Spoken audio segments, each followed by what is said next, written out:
parece que um vento passou e mexeu com a cortina e eu vi um vulto que passou. Quando eu olhei aquele vulto, eu tava levando a xícara aqui na boca pra tomar o café. William, eu tomei um susto que eu joguei a xícara pra cima. William do céu, eu escutava vozes gemendo dentro da mala e a mala mexia. Eu olhei para aquela mala assim do lado do banco dianteiro, eu não acreditei que estava se movendo dentro daquela mala. Eu ficava todo arrepiado. Eu batendo naquela imagem cheia de ferro dentro daquele gesso, aquela imagem gemia. Mas eram gemidos horríveis. E eu orando, quebrando aquelas consagrações, tudo que tinha, os pactos ali, quebrando e jogando aqueles farelos de gesso na água assim. Então assim, eram moradias de demônios. Entende? Então quando eu vou a lugares, primeiro eu preciso saber o que eu tô trazendo. Se eu tô trazendo um negócio que contém dentro dele um espírito, então eu tô trazendo alguém de uma outra dimensão. Eu tô abrindo um portal dentro da minha casa.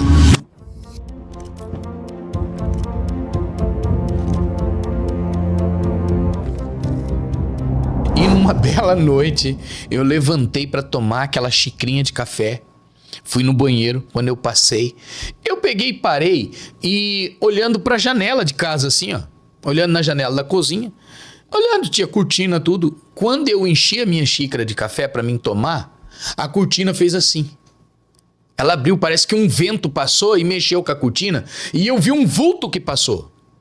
Quando eu olhei aquele vulto, eu tava levando a xícara aqui na boca pra tomar o café. William, eu tomei um susto que eu joguei a xícara pra cima. Com susto, porque aquele rosto passou muito rápido, eu não vi o rosto, mas eu vi o vulto daquele rosto, que passou a cortina, mexeu assim, e eu joguei o café com a xícara pra cima assim. Cara, sem brincadeira, eu não sei se eu engoli a xícara, eu acho que eu não engoli, porque ela era grande, apesar da boca ser grande. Eu não engoli, mas eu nunca mais achei aquela xícara.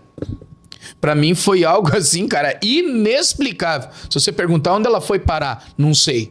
Eu fui indo pro meu quarto segurando na parede, William, porque me deu uma moleza, eu perdi a fala. Quando eu cheguei pra pegar a mala, William, que eu coloquei a mão na mala, tava do lado da perna dele assim, ele não era cristão. Quando eu peguei, um espírito pegou ele. Um espírito se manifestou nele. Quando eu ponho a mão na mala, ele fez assim pra mim. Eu tirava a mão da mala e ele sorria. Eu ponhava a mão na mala e ele... Eu pensei, esse cara tá brincando comigo. Aí ela ficou olhando de longe, não esboçou nenhuma reação. Aí eu disse, eu vou pegar essa mala. E ele, ok. Quando eu colocava a mão na mala, aquele espírito possava-se dele novamente ali. Empossava ele e tal, possuía. Aí eu tive que pegar e colocar as mãos naquele homem, orar, expulsar aquele espírito opressor sobre ele. E aí eu peguei as malas e levei. Eu tinha um Fusca nessa época.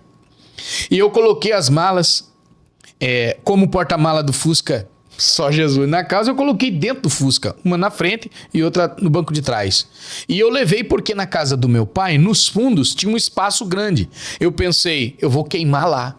Passei no posto de gasolina com a garrafa PET, ponhei uma gasolina na garrafa e levei as malas para queimar lá. Só que em frente à agência TAS, antiga TAS, tinha um semáforo ali, ainda tem até hoje. Eu parei. William do céu, eu escutava vozes gemendo dentro da mala e a mala mexia. Eu olhei para aquela mala assim do lado do banco dianteiro, eu não acreditei que estava se movendo dentro daquela mala. Eu ficava todo arrepiado. Eu disse, meu Deus, o que está acontecendo? Ok, eu cheguei na casa do meu pai, abri as malas. Uma tinha só imagens de gesso, várias imagens, escultura, várias imagens pequenininhas. Justamente a que se mexia e fazia barulho. Era exatamente aquelas ali. Não tinha como queimar, eu deixei aquela mala do lado porque eu desceria num riozinho que tinha lá e a gente chamava aquele riozinho lá, o rio Bostinha lá. A gente desceu lá naquele rio, eu desci lá com uma marreta, quebrei todas aquelas imagens que tinha lá.